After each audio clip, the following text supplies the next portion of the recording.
North Karachi में तन्हा मुलजिम ने राह चलती खातून और लड़के से मोबाइल फ़ोन छीन लिया है, जबकि वारदात की CCTV फुटेज भी मंजर आम पर आ गई है। इस बारे में मज़ीद जानते हैं डॉन न्यूज़ के नुमाइंदे मोहम्मद बिलाल खान से। बिलाल, बताइएगा, डिस्ट्रिक्ट सेंट्रल में स्नैचिंग की वारदातों में इजाफा हो गया है?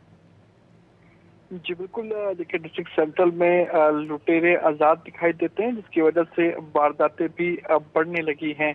नॉर्थ कराची में राह चलते खातून और लड़के से मोबाइल फोन छीन लिए गए, जबकि लुटेरे की जानिब से की जाने वाली वारदात की CCTV फुटेज भी सामने आई है। मोटरसाइकिल पर सवार एक स्ट्रीट क्रिमिनल ने चंद सेकंडों में वारदात मुकम्मल की। खातून के हमरा लड़के की जानिब से मुलजिम से मज़ाहमत तक करने की कोशिश की गई, जिस पर मौके पर मौजूद खातून ने लड़के को रोक दिया, जबकि मुलजिम बआसानी वारदात करके फरार हो गया है।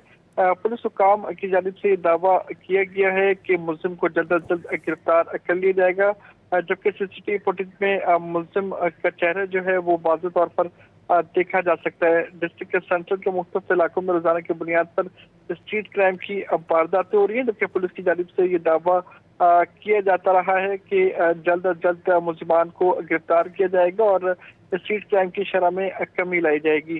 जी, बहुत शुक्रिया मोहम्मद बिलाल खान आपका।